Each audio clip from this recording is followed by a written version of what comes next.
What if Lewis Hamilton's struggles at Ferrari weren't about his age or ability, but about a fundamental misunderstanding that took nearly a full season to uncover? What if the SF25 was never actually a bad car, but simply a machine that no one at Maranello knew how to unlock? And what if Hamilton's recent confession has just handed Ferrari the blueprint to end their 18-year championship drought?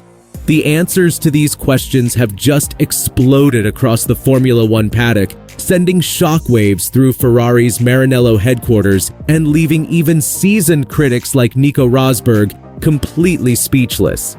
For months, Hamilton has described the SF25 as alien, speaking about a car that forces him into driving habits that feel unnatural, about a machine that interrupts the flow that has always been his greatest strength.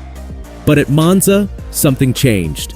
For the first time, Hamilton admitted he finally understands why the car behaves this way, and his revelation isn't just about his own struggles, it's about Ferrari's entire philosophy. The truth, as Hamilton sees it, is brutally simple. The SF25 was never built as an extension of him the way every great Mercedes was during his dominant years. Back then, the car was an ally, a tool sharpened around his instincts, evolving with him season after season until it felt like a second skin. Ferrari's machine is different. It has been built on a philosophy born from years of development around Charles Leclerc and Carlos Sainz, with sharp front-end responses and a nervous rear that demand aggressive, reactive inputs. This philosophy might suit others, but it doesn't suit Hamilton's natural style. The smooth rhythm that allowed him to control races with precision and conserve tires while others struggled. Instead, he's been forced to bend his instincts, to fight the car rather than dance with it. For a driver who has always thrived on feel, this has been nothing short of torture. But here's where Hamilton's confession becomes explosive. By admitting that the issue is structural, Hamilton has put Ferrari on notice. This isn't about a missed strategy call or a minor setup tweak. It's about the DNA of the car, the very philosophy that dictates how it behaves on the limit. Unless Ferrari addresses that fundamental philosophy, Hamilton will never perform at the level that made him the most successful driver of all time. What makes this revelation so powerful is how it contrasts with his years at Mercedes. Hamilton recalled how through the turbo hybrid era, every upgrade, every evolution of the W Series machines was tuned around him. He wasn't the one adapting. The car adapted to him.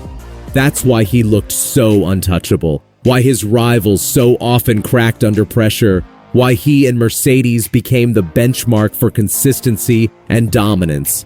But wait, because the most shocking part of this story is still to come.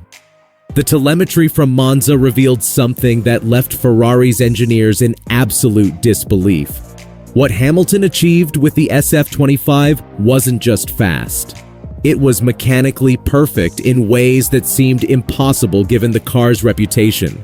The data showed an unprecedented sequence, especially in the Lesmo 2 sector, a medium-speed corner where traction on exit is critical, and where Ferrari had been systematically weak all season. Since the beginning of the year, that corner had been defined by Ferrari's own technicians as the car's greatest enemy due to the erratic behavior of the rear axle. No driver had managed to pass through that area without steering corrections, without losing time on traction, without that constant feeling of instability. Until Hamilton's breakthrough moment.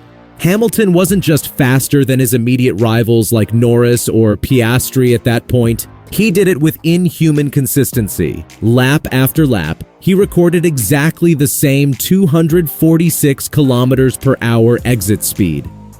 There was no margin of variation, no visible degradation, only a perfect line on every graph. The longitudinal stability maps, usually plagued with vibrations and inconsistencies in braking and acceleration, now presented a straight line without peaks. A kind of flat electrocardiogram that in F1 means operational perfection. Even more shocking was the contrast with Charles Leclerc, who used an almost identical configuration but failed to replicate even a fraction of Hamilton's fluidity. The Monegasque showed the usual signs of internal struggle with the car: constant steering corrections, thermal variations of up to 12 degrees between left and right rear tires, and a loss of traction that forced him to lift in areas where Hamilton simply planted the throttle and flew. Ferrari's own engineers, seeing these graphics, admitted they had no logical explanation. Some even considered that Hamilton had found a peak of symbiosis with the car, as if he had understood the exact language of each input, each mass transfer, each point of chassis flexion. Here's what makes this discovery absolutely mind-blowing. Hamilton didn't achieve this perfection by asking Ferrari to tame the SF25's wild nature. He did the exact opposite. He requested an extreme configuration, not to soften the car's unstable behavior, but to amplify it. While everyone else asked for a more predictable, more docile car, Hamilton asked for something completely different. He wanted a wild, demanding, unpredictable car that would challenge him on every corner entry. And most importantly, he believed he could control it. This generated what engineers described as a mechanical paradox. When you release the brake and turn the steering wheel, the car becomes almost ungovernable, nervous, inclined to snap. But if the driver manages to control that initial chaos, the exit becomes a pure power line, a catapult toward the next straight. It's an extremely high-stakes gamble. One error and you're out. But Hamilton knew exactly what he was looking for. The most impressive collateral effect was how this technical commitment reflected entire thermal management. With a much more stable and direct corner exit, Hamilton drastically reduced longitudinal stress on the compound, maintaining tire temperatures within a window of just 5 degrees, while others saw spikes of 12 to 14 degrees. Nico Rosberg, present at the paddock as a sports analyst, observed this data and was left completely speechless. Rosberg, who has been characterized by his critical tone toward Hamilton, tried to start an analysis but stopped because there was nothing to criticize, only numbers. Cold, incontestable, perfect numbers. But the implications of Hamilton's breakthrough extend far beyond one weekend. What Hamilton achieved in Monza wasn't just exceptional driving. It was a complete rewriting of what Ferrari thought they knew about their own car. For months, figures like Rosberg had pointed to the alleged limitations of the SF25, calling it unstable and unreliable, claiming it wasn't suitable for championship fights. But Hamilton's performance invalidated every one of these judgments with pure, undeniable evidence. Ferrari team principal Fred Vasseur was one of the first to publicly recognize that Monza marked a turning point. He declared that they were completely re-evaluating how they set up the car for each driver, admitting that Hamilton had brought a new, more aggressive, more sensitive perspective that forced Ferrari to question not only what type of car they had, but what type of team they wanted to be. This revelation comes at a crucial time, as Ferrari prepares for their revolutionary 678 engine project for 2026.